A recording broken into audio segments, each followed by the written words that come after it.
आजकल इलेक्ट्रिक गाड़ियां हर तरफ नजर आ रही हैं, है ना? सड़कों पर, न्यूज में और हर बड़ी कार कंपनी के फ्यूचर प्लान्स में। देखिए, ये सिर्फ कोई ट्रेंड नहीं है, ये एक पूरी की पूरी क्रांति है। तो चलिए इस हाइप के पीछे की सच्चाई क्या है वो समझते हैं और देखते हैं कि इलेक्ट्रिक गाड़ियों का भविष्य आखिर है कैसा। जरा इस नंबर पे गौर कीजिए, 2 करोड़। ये कोई बहुत दूर का अंदाजा नहीं है, नहीं। इंटरनेशनल एनर्जी एजेंसी का मानना है कि सिर्फ 2025 में, मतलब अगले ही साल, दुनिया भर में इतनी इलेक्ट्रिक कारें बिकने वाली हैं। ये आंकड़ा अपने आप में बताता है कि ये बदलाव कितनी कितनी तेजी से हो रहा है।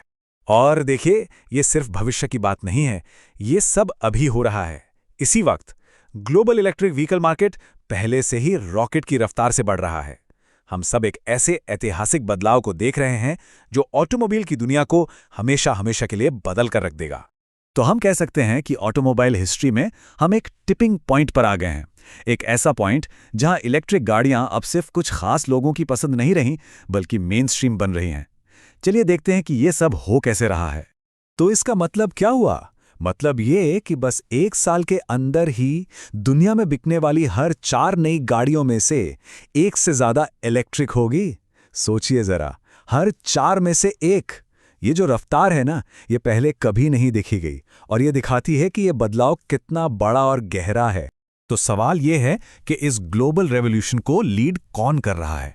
जवाब सिर्फ एक है, चीन। अगर इलेक्ट्रिक गाड़ियों के फ्यूचर को समझना है तो हमें चीन को समझना ही होगा, कोई दूसरा रास्ता नहीं है। ये जो आंकड़ा है ना, ये अपने आप में पूरी कहानी कह देता है। बस कल्पना करके देखिए, दुनिया में जितनी भी इलेक्ट्रिक कारें बिक रही हैं, उनमें से लगभग 2/3 सिर्फ और सिर्फ चीन में बिकती हैं। ये दिखाता है कि इस मार्केट पर चीन का दबदबा कितना ज्यादा है। ये जो चार्ट है, ये चीन के स्केल को बिल्कुल साफ साफ दिखाता है। पूरी दुनिया एक तरफ और चीन का मार्केट एक तरफ। बाकी सब मिलकर भी चीन के बराबर नहीं आ पा रहे।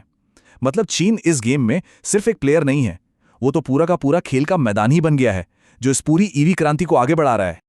लेकिन रुकिए, कहानी इतनी सीधी भी नहीं है। इतनी जबरदस्त ग्रोथ के बावजूद कुछ बहुत बड़ी रुकावटें हैं जो इस क्रांति की स्पीड को कम कर रही हैं। चलिए अब जरा इन चुनौतियों पर भी एक नजर डालते हैं। तो फिर सवाल उठता है कि अगर ईवीज इतने पॉपुलर हो रहे हैं, तो फिर हर कोई इलेक्ट्रिक गाड़ी क्यों नहीं खरीद रहा? जवाब 2 बड़ी वजहों में छिपा है, कीमत और पावर। सबसे पहली और शायद सबसे बड़ी रुकावट है स्टिकर शॉक। ये चार्ट यूरोप का डेटा दिखा रहा है। यहां देखिए, एक एवरेज बैटरी इलेक्ट्रिक व्हीकल जिसे बीईवी कहते हैं, उसकी कीमत एक नॉर्मल पेट्रोल डीजल कार, जिसे आईसीई यानी इंटरनल कंबशन इंजन कहते हैं, उससे काफी ज्यादा है।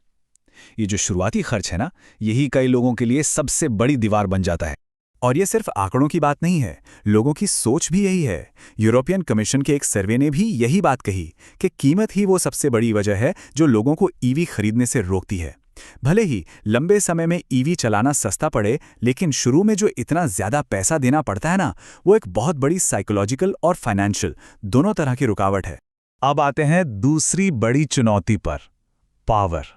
और इसका मतलब सिर्फ जगह जगह चार्जिंग स्टेशन लगाना नहीं है, नहीं।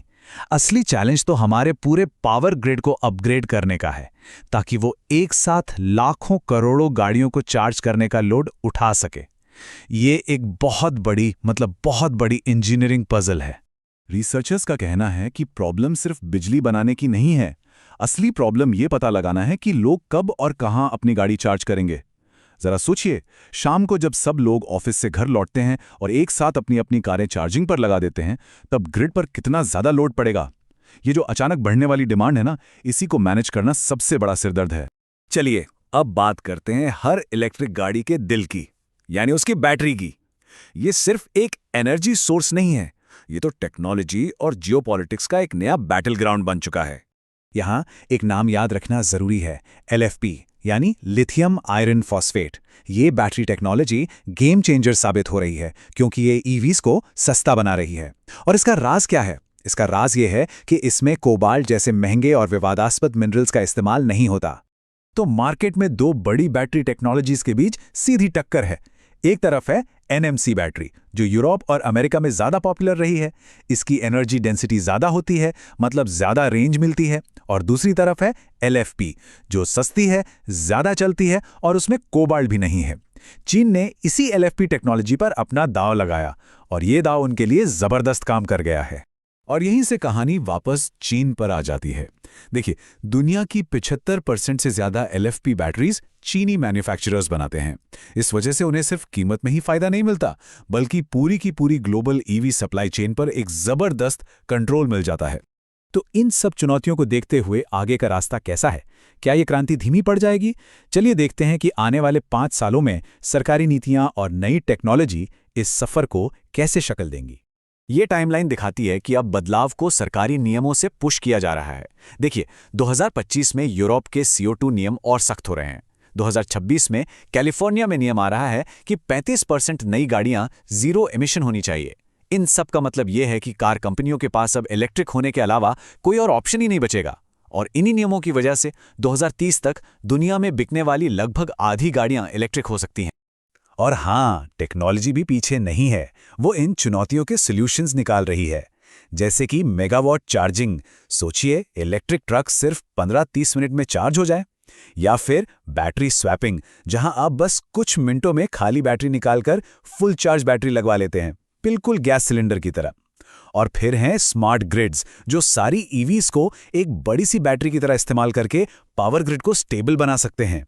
ये सब कोई दूर के सपने नहीं हैं, ये वो सॉल्यूशंस हैं जिन पर आज काम हो रहा है। तो हम एक ऐसे मोड़ पर हैं जहां EV क्रांति तो तय है, इसे कोई रोक नहीं सकता। रफ्तार बहुत तेज है, लेकिन कीमत, पावर और बैटरी सप्लाई जैसी रुकावटें भी असली हैं। तो सवाल ये नहीं है कि ये क्रांति आएगी या नहीं, क्योंकि वो तो आ चुकी है।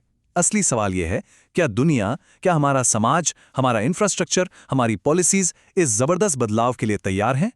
ये वो सवाल है जिसका जवाब आने वाले कुछ साल हमारे ट्रांसपोर्ट के पूरे भविष्य को तय करेगा।